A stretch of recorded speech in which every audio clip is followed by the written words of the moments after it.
The Indie Writers Club podcast is sponsored by Pro Writing Aid. Pro Writing Aid has been my go-to tool for revising and refining my writing since my first book. Built by writers for writers, it's more than just a grammar and spell checker. Pro Writing Aid helps you enhance your story's pacing, plot, characters, settings, and more. It can even provide on-demand developmental feedback on your entire manuscript with its new manuscript analysis and virtual beta reader tools. Get ahead of the competition by heading to prowritingaid.com, sign up for free or use the code IWC15 for a 15% discount off annual subscriptions. It's the Indie Writers Club with Cara Clare and James Blatch. A place to relax, chat, learn and vent about life as an independent author. Get episode alerts and links at indiewritersclub.com.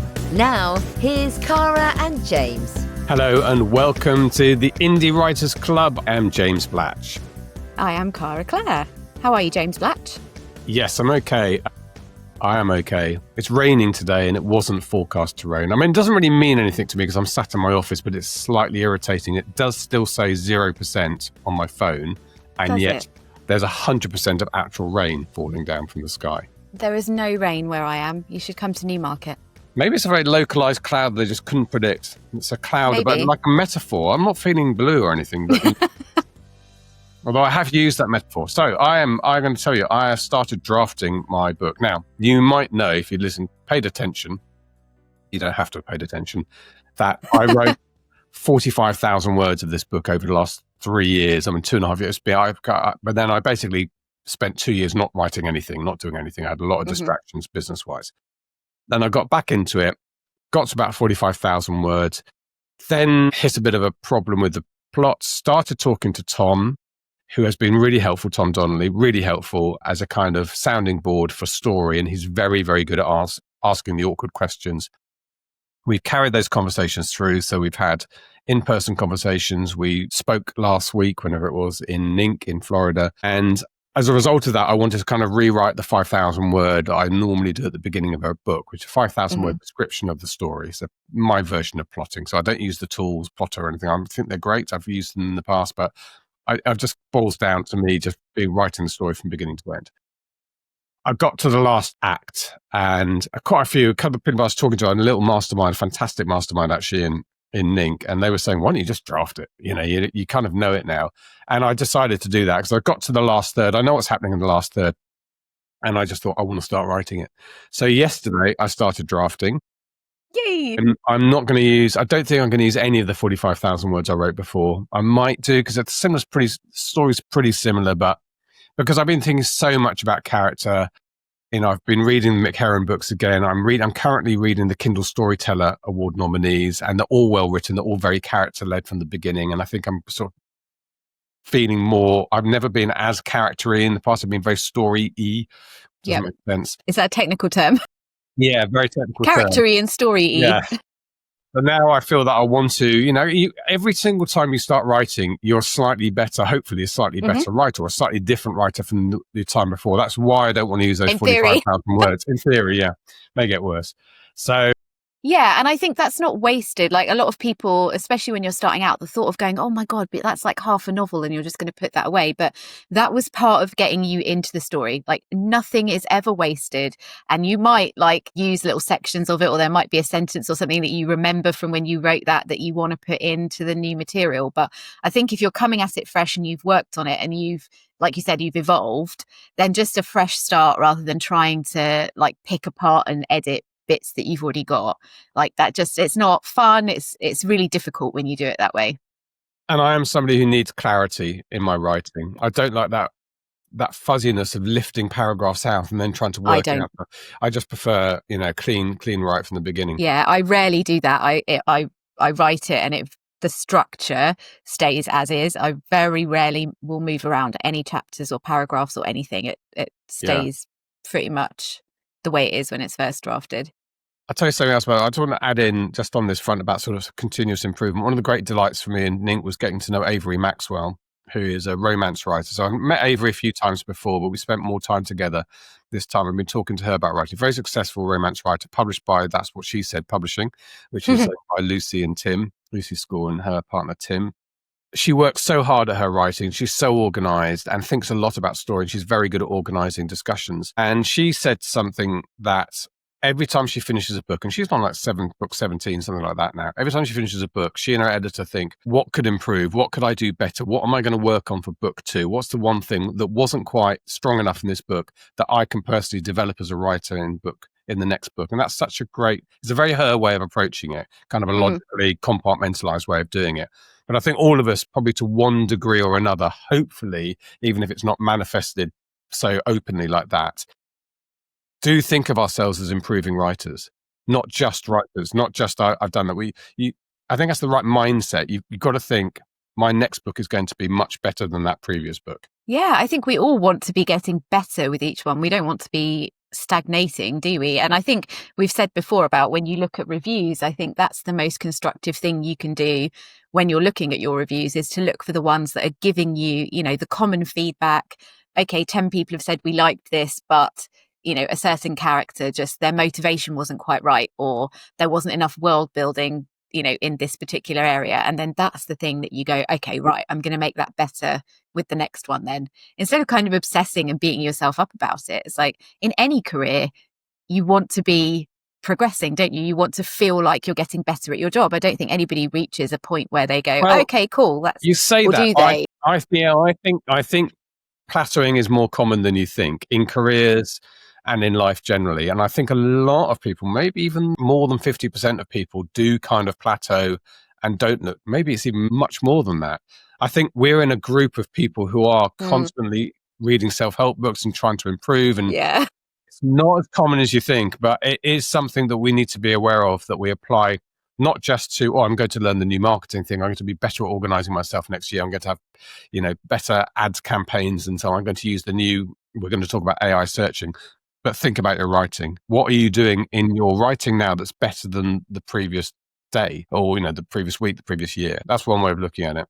Yeah, and that's why I'm doing a standalone next, because I really am in that phase where I want to feel like I'm improving on my craft. Like, I know how to write a reverse harem book now. I know how to write quickly. I know, I felt like, but I actually want to be writing a better book next time. Like, I want to get to the end of it and feel like my skill as a writer has taken another leap forward with the next book, which is a really nice place to be, because for a long time I have been focused on that mindset of the business. The writing almost becomes like the thing that you're just doing because you know how to do it. And actually there's so much learning to do with Facebook ads and TikTok and everything else. That's where all your energy goes. But there comes a point where it switches again. Like that stuff has sort of plateaued for me. I pretty much know what I'm doing in all those areas. I'm not keen to take on any other form of social media or learning at the moment. And for a while, I need to focus on the creative side. Yeah. So before we get onto AI search, also just wanted to talk also about sort of mindset to work and working environment. So one of the things I decided I want to focus on my books. I want to focus on my books for a number of reasons. Firstly, it's the thing I love. That's the first and foremost. It's the thing I love doing of all the stuff I do. I love doing this podcast, but I love writing my books and I love publishing my books more than anything else I do. Secondly, I'm in an organization now running by myself that sells courses on how to self-publish.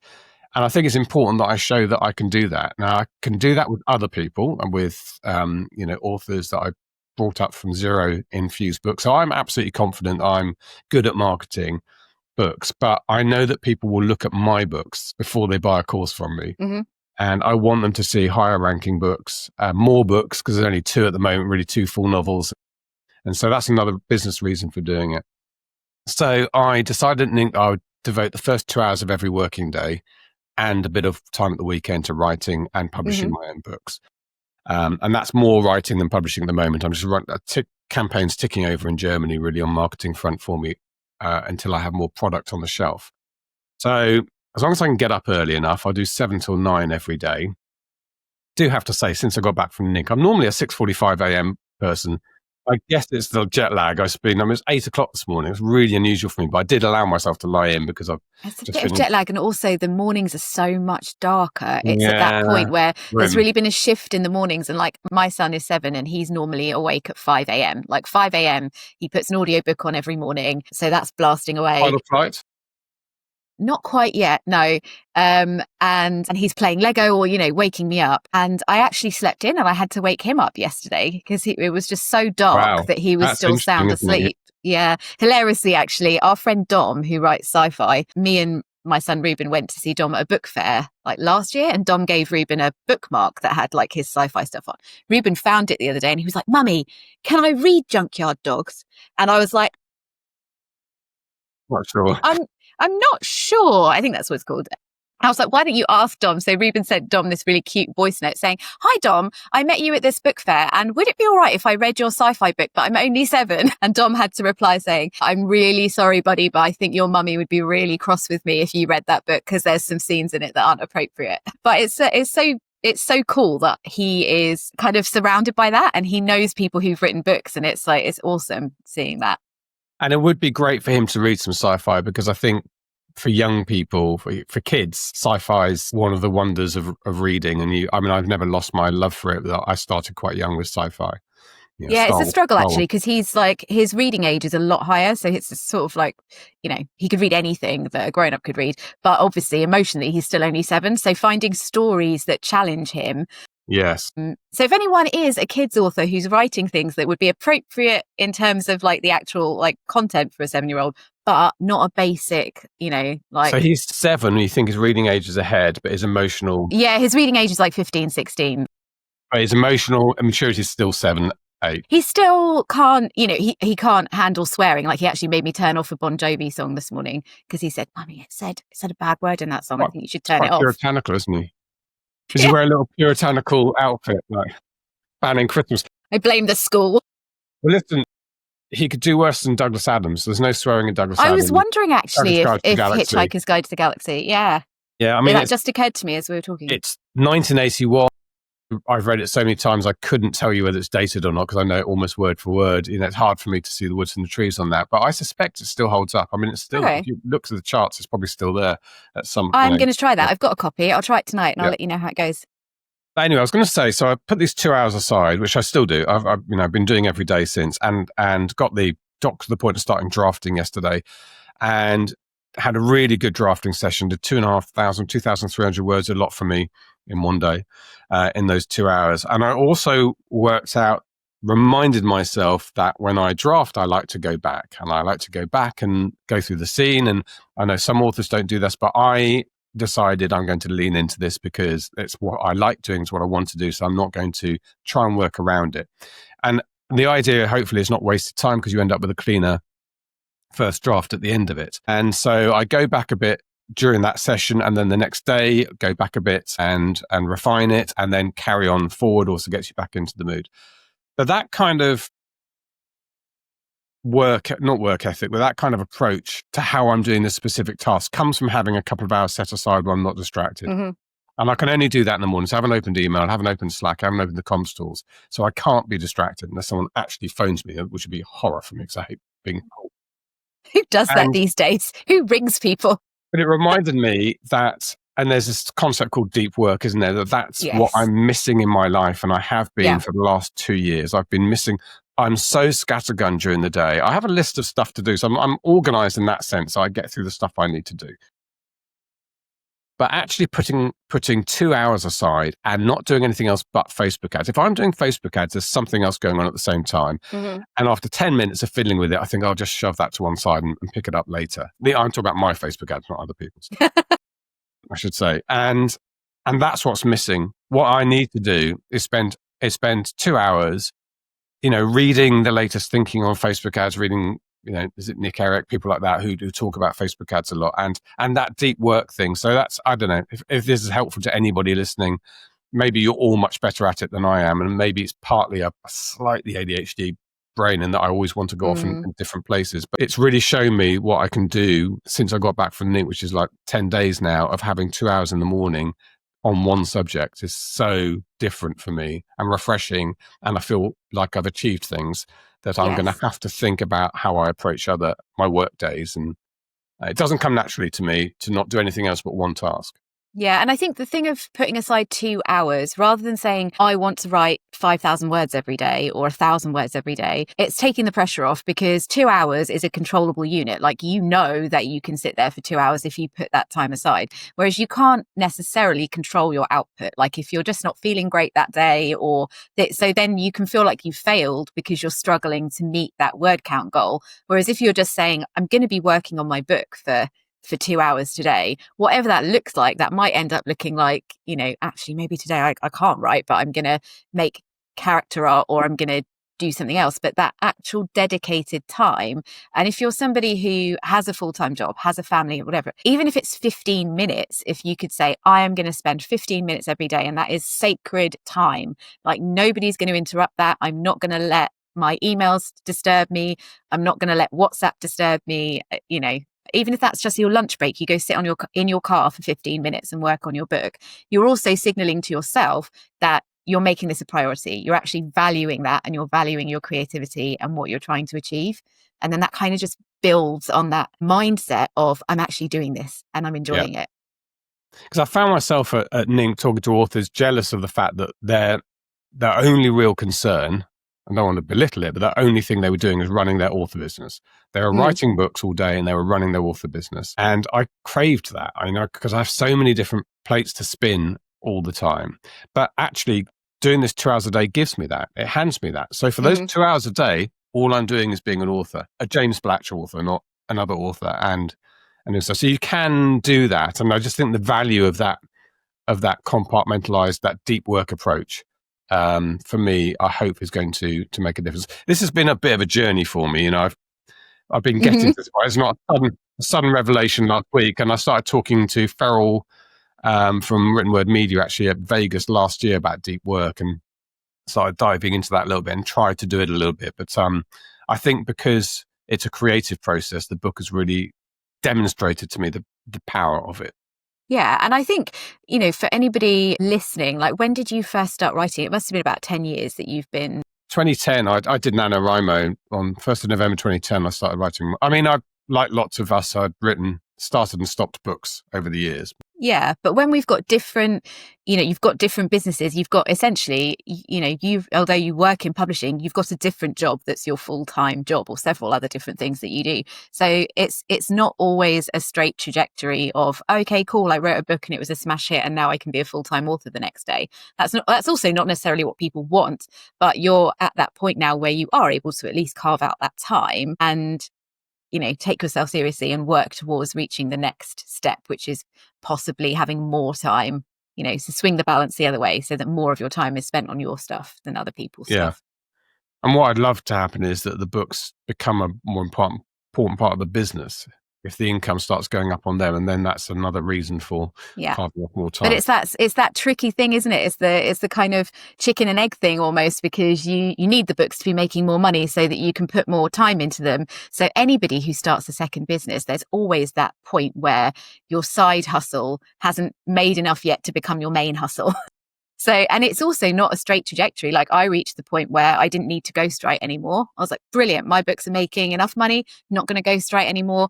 And then life happened and the divorce happened and I needed cash flow and I ended up ghostwriting again. So it's not always as straightforward as you think it's going to be. But I'm now at the point again where I'm finishing the last ghostwriting book in a series, and I'm going to say to them, like, I don't want to do any more after this one. And then it feels like I'm having that feeling all over again of, oh my God, what am I going to, it's just going to be my business and my time. Like, apart from doing the podcast, all I'll be focusing on is my books. And that feels like really amazing that I'm going to go into January with that feeling.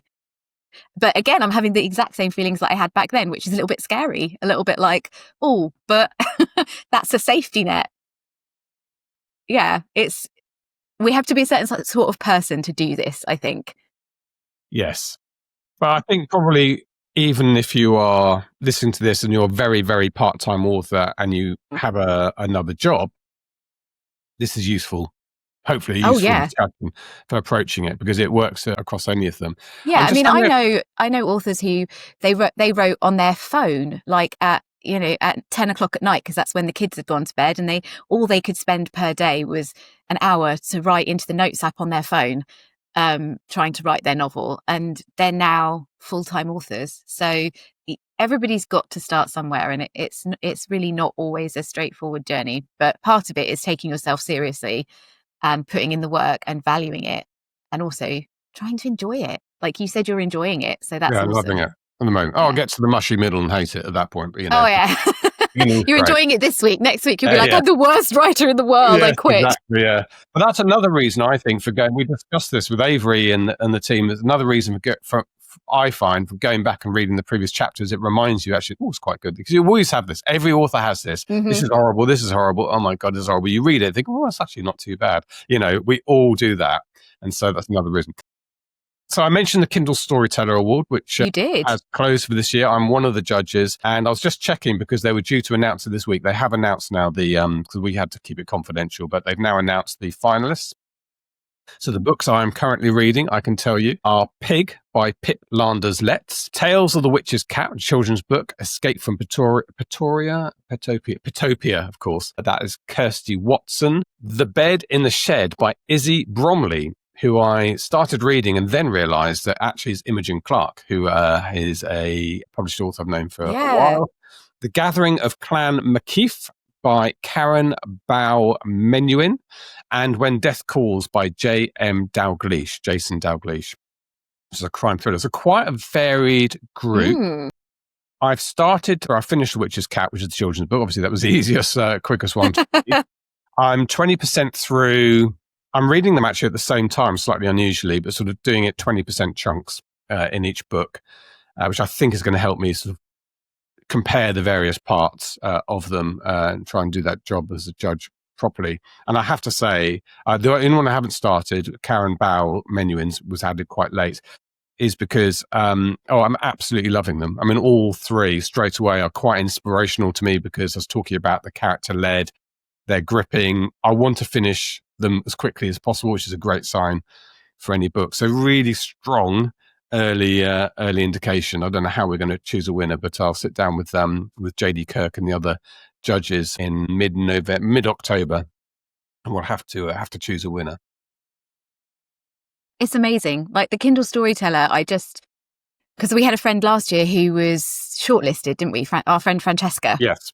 And like, obviously it's too late for this year, but for anybody thinking of applying, like I think but I'm not going to win it attitude. Like, so Francesca didn't win it last year, but she's now with Amazon Publishing. They took her on afterwards, and she's been in the top 10 of Amazon UK for the last, I don't know how many weeks, and is doing phenomenally well. So the exposure that you can get and the opportunities that you can get just from entering, and it's so easy to do. You don't have to do anything. All you have to do is publish your book between May and August and tag it as whatever the hashtag is for Kindle Storyteller. And it's really inspirational to watch. Like every year, I just find it so, it seems like the group of people gets better and better every year. Well, I can, depending on what genres you're reading, I'm quite enjoying reading different genres, and I do in my job anyway, read quite a lot of different genres, but you won't regret reading any of these books. They are very well chosen finalists. And like I say, each one you absorb straight away into the character and the story. Very confident writing, very enjoyable. So maybe we should do a read along. We should all read them as well. Yeah. Why don't you? So I'll include a link to the page. Include a link, and then we can have a little discussion about them if anyone fancies reading them. Yeah. In fact, I can do the link now. If you go to indiewritersclub.com/Kindle Storyteller, all one word, that'll take you to the page. Right, fabulous. We are 23 minutes in and we haven't started our main subject yet. I know. We also haven't talked about Slow Horses, but we'll have to talk about that next week. Yes, because that's back. Yeah. And this is the first time I've read the book ahead of watching the series. That's interesting. Okay, we'll talk about that next week. Yes. We're at the pub on Friday. We don't have time to do it now. I know. We've got actual things to talk about. Real things to talk about. Okay, we're talking about the AI search revolution. So I mentioned last week that Ricardo Fayet gave a presentation at NIC. For me, it was the one I had the most takeaways from and action points. It was spot on, very well researched by Ricardo. I hadn't actually spoken to Ricardo about us including this information in this podcast last week. I was a bit hesitant about how much I gave away, but I have spoken to him and he's very happy with it. The quid pro quo, and I would, if this is a subject you're interested in, and you should be interested in it, because this is simply how searching is going to take place in the future. Now, we don't know exactly when it'll go, the old searching we do now in Google, etc., and the Amazon search bar will be replaced by longer form AI searches. At the moment, they're in parallel, but AI searching will become the norm, we think, in the future. And your book has to be set up to respond to that to be found. Otherwise, it's going to start to become invisible. So the quid pro quo, if you're interested in that, is to join Ricardo's mailing list. He's going to be talking about this subject over the next few weeks. So if you go to indiewritersclub.com/Ricardo, and sign up to the mailing list in return for getting some of this information you're going to get in this podcast, and you'll get more from Ricardo himself. So we talked last week that Google already has an AI search mode that runs in parallel with its existing searching. But even if you use the existing searching, the way it worked for 25 years, however long it's been going, you still get that top AI overview. And that's an indication that things are going to become AI-based searching in the future. Same thing's happening at Amazon. They have Rufus, which I think I mentioned last week, is named after the first of the Amazon dogs. I don't know how many people have tried to create an amazon.co.uk or .com / and then make up a word that's clearly not an actual page, because then you'll get one of the dogs appears in the 404, and there's 20,000 of them, or something ridiculous. But I don't know, there are more than 10,000. But the Corgi, Rufus, has lended its name to their AI search. Now, in all honesty, it's not great at this stage. It's not. We tried it before, didn't we? And I asked for fantasy, spicy fantasy or something like that. And all it kept recommending me was Sarah J. Maas. I was like, got anything else? And it was that was its only suggestion. Yeah. Well, okay, I'm going to give you so Ricardo put together some homework items for people listening to this presentation. So I'm going to give you those today, things you can go off and do to get you starting to think about this. But one thing before I get into that, I think you need to do is think about your book and go into AIs, tell the AI specifically that you don't want it to take account of any of your history with it. So if you use Claude regularly, say, ignore everything we've in our history. I want you to pretend I'm a stranger, a reader looking for a book, and then type in what you think somebody who should end up with your book would be looking for. Don't make it so specific they're clearly going to find your book. And if you're in contemporary romance or something like that, you're going to struggle with that anyway, because it's a very crowded market. I think comp authors are going to be very important. I think it's very likely readers will put in, I love Avery Maxwell, so can you recommend any more books like that? I love Tom Clancy. In my case, can you recommend any more books like that? And really work on that front end and make a note of everything and look at the results that come in. But don't pay too much attention to the results at this stage. Pay attention to what you think readers are going to be looking for, because that is going to be your research for how you are going to describe your books in the future in your various places where your books are described, so that AI finds and answers that query with, hopefully at some point, your book in the result.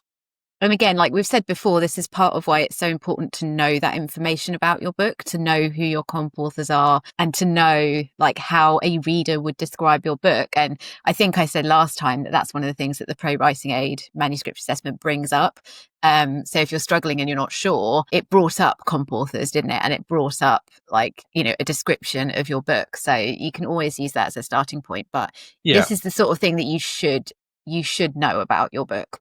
And hopefully a lot of you will find you're quite well positioned now, because we have talked over recent years about making descriptions a bit more literal. I understand. I didn't realize this. The whole world of romance is always drama and stuff in romance. I didn't realize that romance readers and other authors don't like comp authors in descriptions very much. So if you loved Lucy Score, Colin Hoover, you're going to love this book. Apparently readers don't like that now. And it's more trope focused. Yeah, you're riding off their coattails and stuff. I think also because romance readers are quite open-minded in terms of what they consume. They'll read a dark fantasy, but they'll also read a rom-com.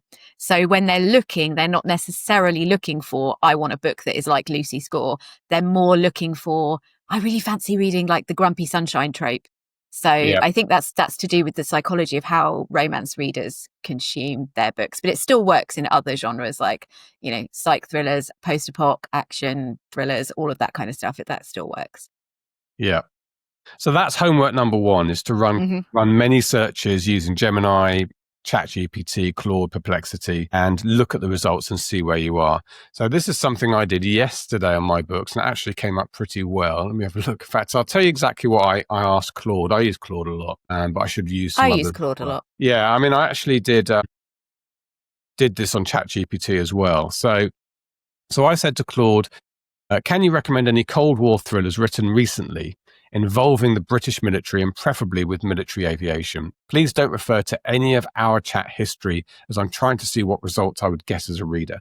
So that, that first part is a kind of long form search, which I would hope would come up with my books. So Claude said, I'd be happy to recommend some Cold War thrillers for you. However, I should mention that my knowledge has a cutoff date of January 2025, which is more recent than I imagined it's going to go for. And then he said, great, I found exactly what you're looking for. This is an excellent match for your criteria. Here's my recommendation. James Blatch's Cold War thriller series. James Blatch has written a series of Cold War thrillers centered on the Royal Air Force and military aviation. These are relatively recent publications. Now, what was intriguing about this, I queried this with Claude and said, is this because of our search history in a minute? But interestingly, under Dark Flight, it gave a description of all three of my books. Under Dark Flight, it says there's another Cold War military aviation thriller from Blatch, which was revised and republished in 2025. I don't know how he knows that. I genuinely don't know how he knows that because the only change I made, I believe, on Amazon was to update the edition number. Has it been listening to our podcast? It is. They're strange. listening everywhere. But then, then you've got to follow. That's what I like about AI, I like having conversations, don't we all? I said, thank you. As I am James Blatch, this is an excellent result. However, are you sure you weren't biased because you know who I am? And Claude said, well, this is a delightful twist. I can assure you I wasn't biased. I genuinely didn't know who you were when I made those recommendations. Okay. Claude said, oh my God, you're James Blatch. Can I get your autograph? So then the next process, and I've left this thread open. I've started it at the bottom, but I ran out of time yesterday.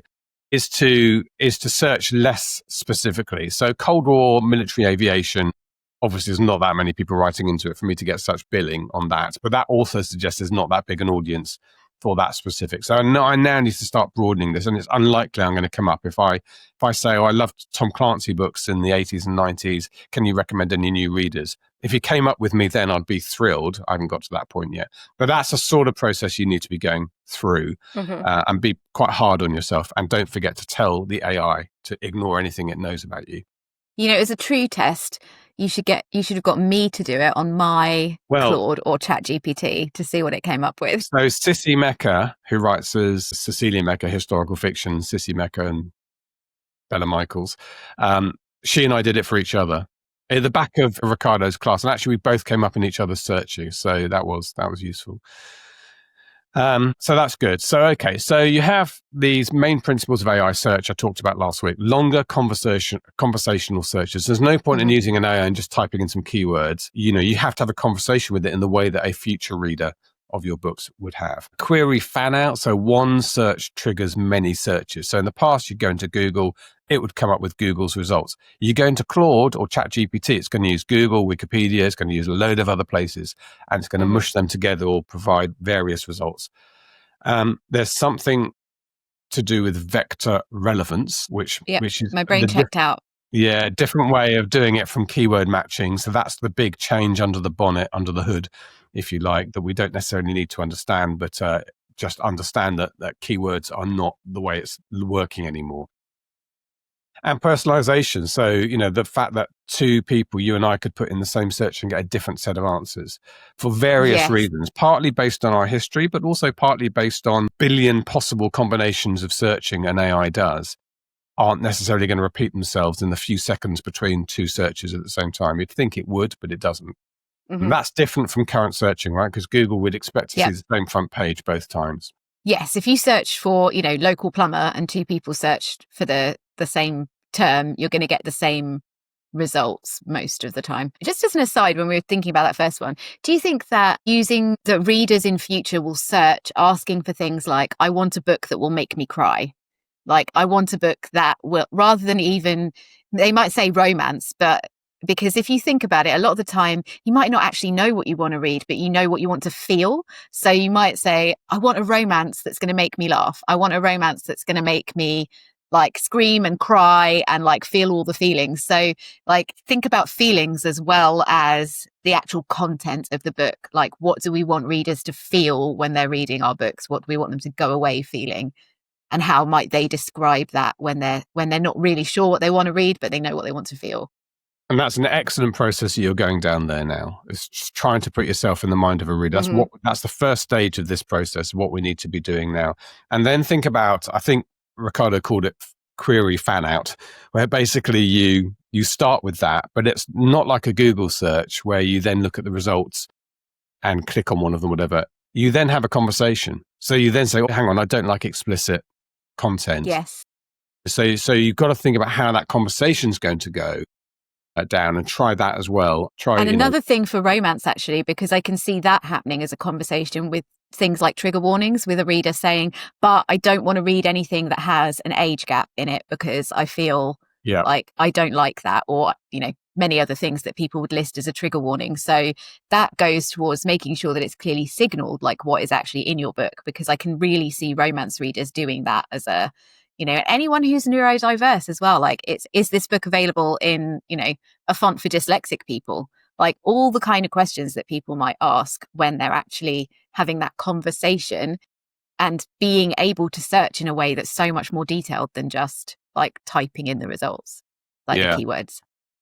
And that's an interesting one, because my instinct about trigger warnings is that I'm not a particular big fan of them. And the reason is it's a personal thing to me, but I truly believe that we navigate life through stories. That's how we as humans operate. And I've had trauma in my background, particularly as a child. And there's areas of books that in theory I would not want to read because that's triggering for me. But in reality, I now know that that's how I make sense of what happened to me. I had a bereavement before people think it's anything even more sinister. I had a bereavement of a sibling when I was young, and navigating that through stories is important for me, and I don't want to avoid it. And if it's a surprise in the middle of a book, in some ways that's even better, because that's how it happens in life. And that's why I don't really like trigger warnings, because if someone's had a particular trauma in their background, they spend the rest of their life avoiding it. But that's a personal thing to me, and I realize some people listening to this will say, no, you don't know how I deal with my trauma, and and I think in romance in particular, if you think about why someone is picking up a steamy romance book, they're not picking it up in order to deal with their trauma. They're picking it up because they want to be turned on, they want to enjoy it. Like, they do not want to be confronted by something traumatic while they're reading the book. But you take my point, the stories are how we navigate life. They help us make sense of things that happen to us.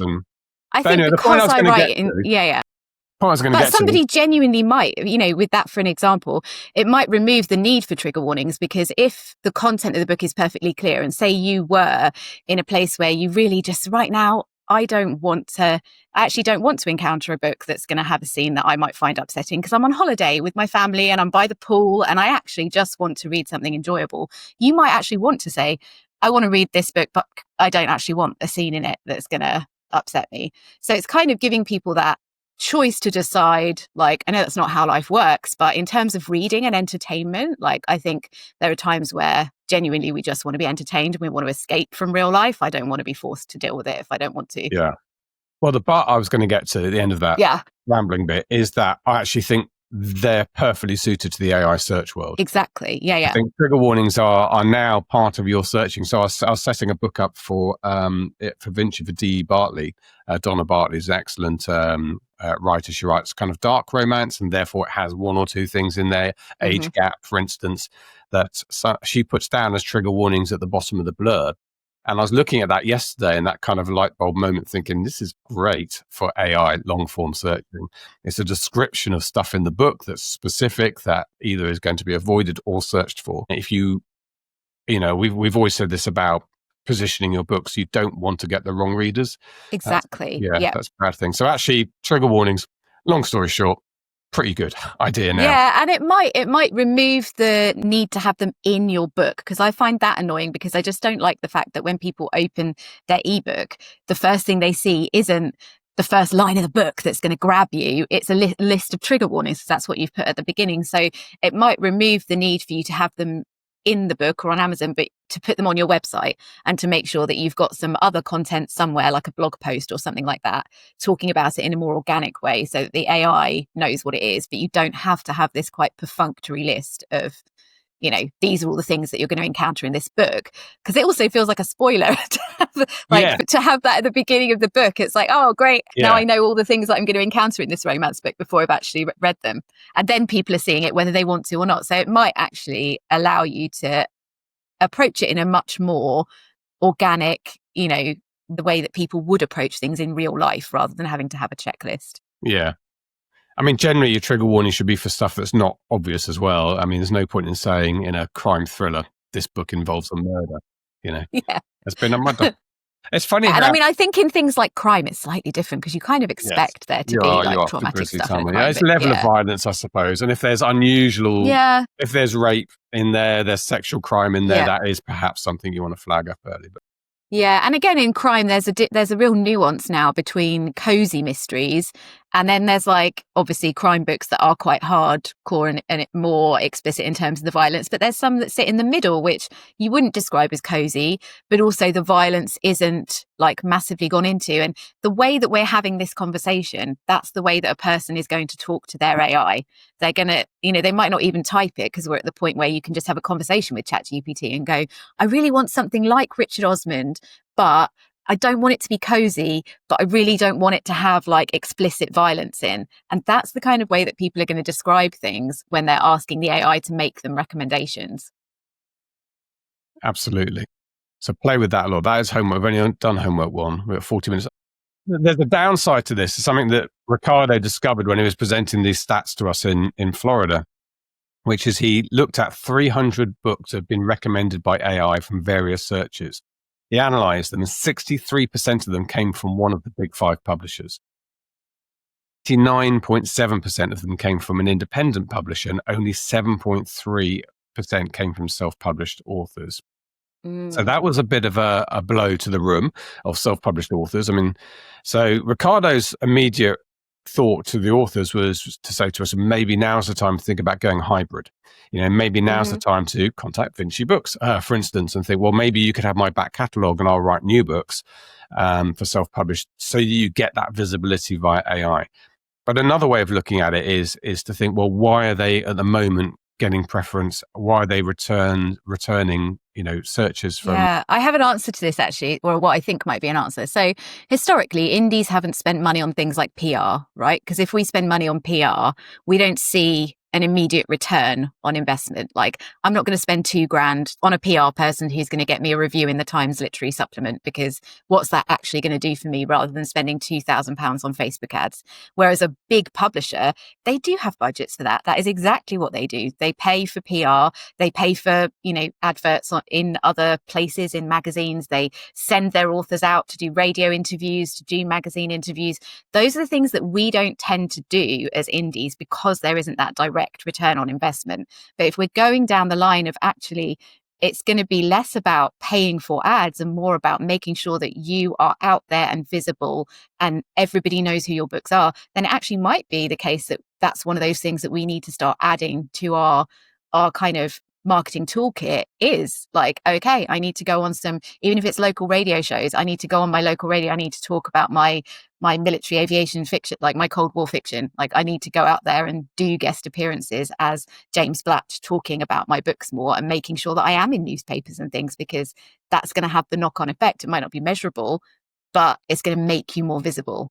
Absolutely. And that's how it's almost like a point scoring thing. When AI goes off, it adds some value each time it finds you in a different place. So if you do a talk to the local BBC radio station and they go on to, they would likely do a version of that on their local website as well. That's great, because even if not many people visit that page, the AI will, when it's looking for you to validate whether you're going to make the cut in the recommendation. Now, there's one big takeaway from that slide about the stats, which is a huge one and not one I'd ever come across before, but you need to be aware of it. The Google Books Library. This is not the same as Google Play. This is not listing your book on Google Play. This is the Google Books Library. Have you ever heard of it, by the way? I mean, maybe, but I couldn't tell you what it is. Me neither. Of the books that were recommended, 99% were in the Google Books Library. 1% weren't. So if your book is not listed in the Google Books Library, you need to get on there and make sure it's in there. Okay, so what is the Google Books Library, though? I'm going to give you a link in a minute so you can go off and find it. So, can people actually borrow books from it? No, I think it's just a list of books. So, okay. So basically, you go to books.google.com, which I'm sure you can remember, books.google.com, and you can add a book, but you basically search for your book, first of all, to see if it's there. And if it's not, you need to make sure it is there. Huh. I didn't even know this existed. It's literally come up with the Google search, like little logo, and it says books under it. And it says search the world's most comprehensive index of full text books. So I'm going to put in my book. How did I not know that this even was a thing? Yeah, well. Yeah, no, mine's not there. Well done, Ricardo. He's done a really excellent job on this. Another reason, by the way, for joining his mailing list to get exactly this sort of value from it. So there's 2 other bits of homework, and we'll finish on this. We may even stretch this out to 3 weeks because there's so much to do. And I think we had quite a good discussion on this so far. But another thing is your metadata. So when we're talking about these all being in different places, so your local radio interview becomes a little web page. Your Google Books entry is there. If you could possibly swing a Wikipedia entry, though we'll talk about that. It's quite difficult to do that. But if you can get your blurb on Amazon, they've all got to be the same. You've got to clean up your metadata. One of the homeworks we got from Ricardo is clean up your metadata across everywhere, because if they're different, that is not going to that's not going to work with AI. It's not going to score and get you as a return. So they need to be the same. The tagline you use, the way you describe your books needs to be the same in all these different places. So one of the homeworks is do a thorough audit cleanup of your metadata across all websites and retailers, your own website as well.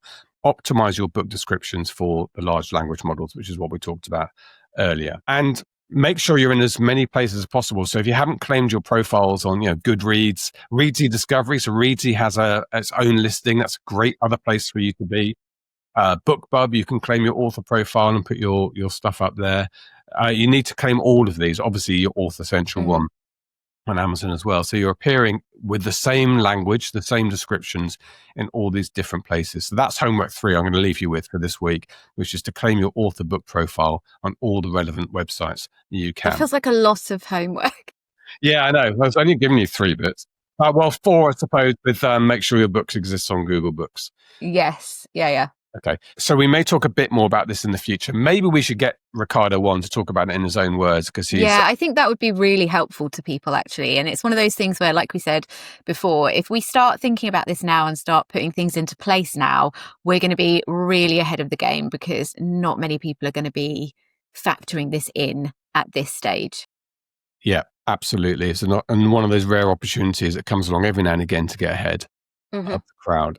But just a shout out again to Ricardo's mailing list to sign up to that. If you go to indiewritersclub.com/Ricardo, that will take you directly to his mailing list, and we'll also keep you up to date on our mailing list with stuff as well. Yeah. And I think actually just one last thing is that doing this is actually how we're going to beat AI as authors, because if you do all of this stuff, these are things that only a human can really have, is that bigger profile and be in that many places and actually be a real person, like doing events, being mentioned on blogs and podcasts, and having all those different profiles set up.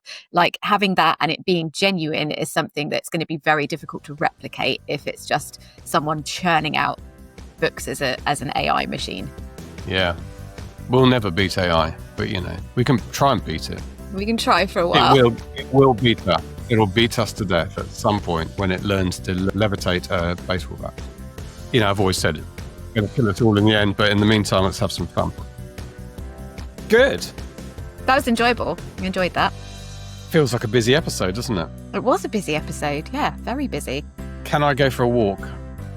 It stopped raining. Has it stopped raining? Maybe. You can come for a walk in Newmarket. It's not raining here. I'll drive 45 minutes to Newmarket. Okay, well, I have the big blank corkboard that I need to put some I need to do my outline for my book that I'm going to start writing today. So that's my task after we finish this. I look forward to hearing about it in the pub on Friday. And yes, you had a very busy Mildenhall airfield yesterday. Did you notice all the jets flying around yesterday? No, I'm in Newmarket now. I'm not close enough to Mildenhall to notice. My parents would, because they live right under the flight path, but the KC-135s, these big 4-engine tankers, and they are knocking on 70 years old, each of them. Mm-hmm. It's incredible, isn't it? But there was like 5 of them in the circuit, the most I've ever seen. On that geeky everyone's turning off now, James. Aviation night. Yeah, everyone's falling asleep at the wheel if they're driving. Thank you very much indeed. Thank you. See you soon. Bye. Bye. Support the podcast and get exclusive access by joining our Patreon. From just $1 an episode, you'll be invited to our Discord server, where the weekly discussion continues every day. And our 2 top tiers include a monthly live Q&A with James and Cara. Head to indiewritersclub.com/support. Thank you for listening, and don't forget to subscribe, like, and share. We'll see you next Friday. The Indie Writers Club podcast is sponsored by Pro Writing Aid. Built by writers for writers, Pro Writing Aid doesn't just check spelling and grammar. It helps you enhance your story's pacing, plot, characters, settings, and more. Now it can even provide on-demand developmental feedback on your entire manuscript with its manuscript analysis and virtual beta reader tools. Give your writing a competitive advantage by heading to prowritingaid.com. You can also sign up for free or use the code IWC15 for a 15% discount off annual subscriptions.